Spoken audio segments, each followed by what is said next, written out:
Very, very good afternoon, Joe. Thank you. Welcome to Israel. Thank you very much. 4 years ago, you were a guest vocalist alongside winner Slavin Slavchev in the X Factor. Yeah. Remember that a long time ago? Yeah, I do, yeah. What do you think about reality television that makes instant stars? Wow. You know, I'm not sure it makes instant stars anymore because some of these guys that win the American Idol and so on, or the X Factor, they don't become anything. I mean, I know what happened to him, and he's still playing in clubs, and you know, and it's quite strange because he's the winner, and you would think that they'd elevate him and push his career, but apparently they didn't. So that's one instance I know of that it works against you, and I don't know if you knew this, but once you win like that, they own you. That's true. Contractually. Yeah.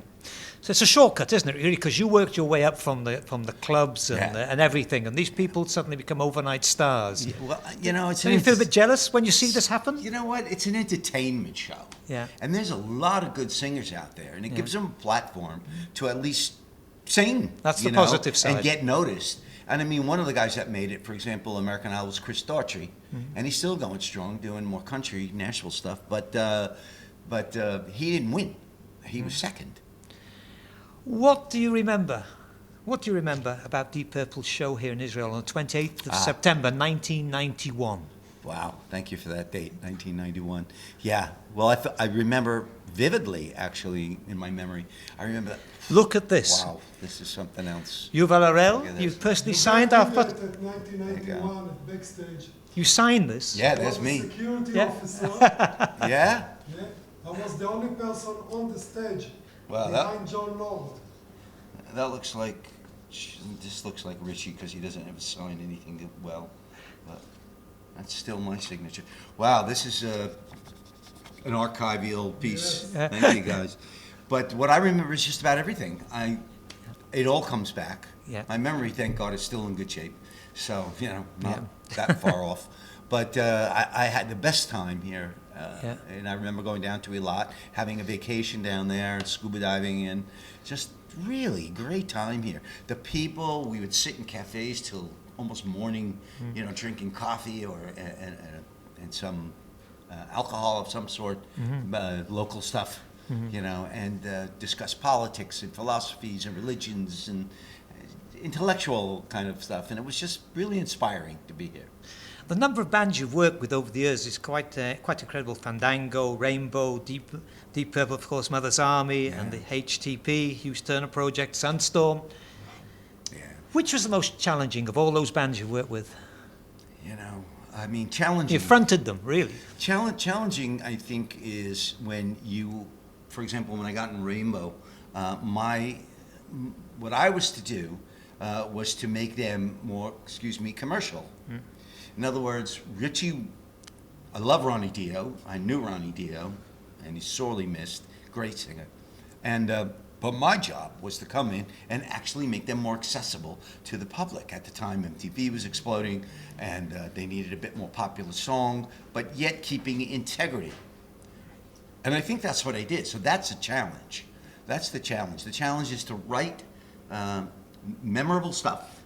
Stone Cold, Street of Dreams, you know, these songs that stuck in people's heads, you know, that brought us up to the top 10. So that's the challenge. So I would say that's a very challenging.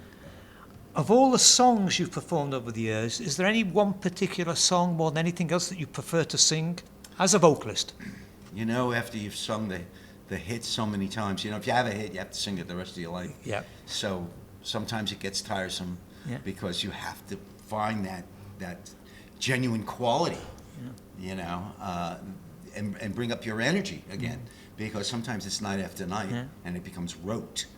But I've got a new exuberance about this, and I think that one of the songs I love to sing is Street of Dreams, which we won't be doing with the orchestra, although maybe later down the road, because it's very spiritual to me and it's very close, personal song.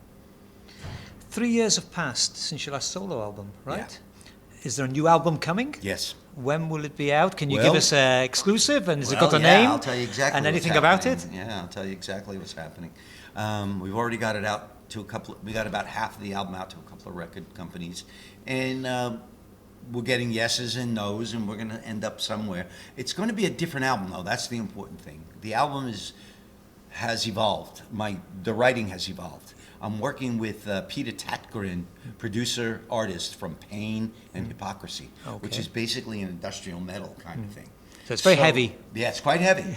So we got heavier tracks, heavier sentiments lyrically,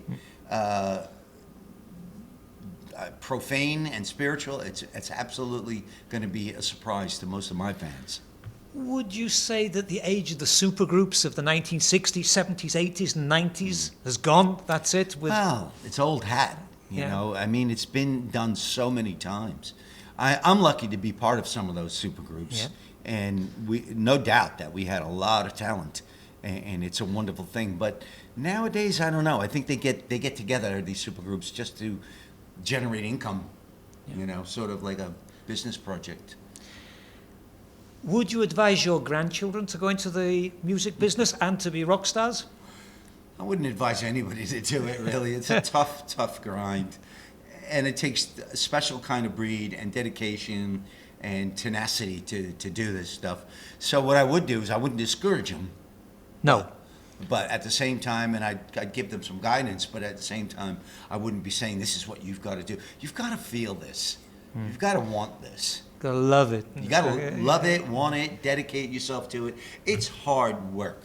You know, just because, as you said, there are these shows where you can come in front of an audience and instantly win the game, you know, does not make you a star. You have no experience. That's the minus of it, yeah. Okay, let's come to Israel now. We're here in Israel, in Tel Aviv. Can you describe to our viewers, a little bit about the preparation that goes into making a show with the symphony orchestra that you've never met? True. Well, the orchestras are led by a conductor. In this case, you know, Friedman is a wonderful conductor, Friedman really. And he has charts, and he puts them in front of the orchestra. And I imagine today they're having another rehearsal. And the orchestra, who are professional people, they read the music, they take Friedman's direction, and as professionals, they have it. They should have it. So what happens to me is it's like the cake is baked, and I just put the icing on top of the cake. And so do the girl singers, who are wonderful, by the way. Wonderful singers. It's that easy? You just go in and... I make it look easy. See, our job is to make it look easy. Yeah. It's not easy, because as I had said before to an interviewer, I said that playing without the rock band behind you, the full rock band, you know, there's a difference in cadence and beat. And sometimes, you know, you're listening to some flute part that was not on the original song, of course, and it pulls you off of the frame, and you can't do that. So you have to understand where you are at all times. Do you prefer now, at this stage in your career, to work with classical orchestra, or you miss the industrial rock sound, the heavy metal? I've just played a show with my Swedish band. It kicked ass, okay? I mean, we're just a 5-piece, and we just killed it, you know, we killed it. So I still have both. What can we expect in the lineup of the songs tomorrow night in Tel Aviv and on Wednesday in Haifa? Very, very simple. I'm going to be doing Rainbow and Deep Purple, okay? I'll come out and start with I Surrender. I mean, it's a huge hit. So internationally, so we'll do something like that. We'll do some classic Purple, like Highway Star and Smoke on the Water, I'm sure. Wow. And I think we're going to do a tribute to Dio with Stargazer, which is one of my favorites. And Ronnie just was terrific on that. I can't say enough good about Ronnie Dio. You know, the guy was a gentleman of rock. He had a warm hug and a cold beer for everybody. He was a great guy, and he's sorely missed. So this will be a tribute. How long will the show be? Well, with the girls in the front, I think it's going to be over an hour and a half, almost 2 hours. Wow. And do you have a special message for your Israeli fans? Because it's quite a while since you've been here. Yeah, well, that's just it. I'm really glad to be back here again after 20 years, I guess it is, right? Something like that. And to me, I was very excited when I heard about we actually having 2 shows here, you know, and all I can say is I remember the good times here, and I intend to create a few more good times here. You're going to come back. Wonderful people, wonderful everything. Food was great. The weather's great today. I mean, You've I'm been having lucky. a great time. Yeah. Joe Lynn Turner, it's been a pleasure meeting you. Thank you. Wish you good luck with the tour Thank you, tomorrow sir. and continuing the tour. Thank you. All the best.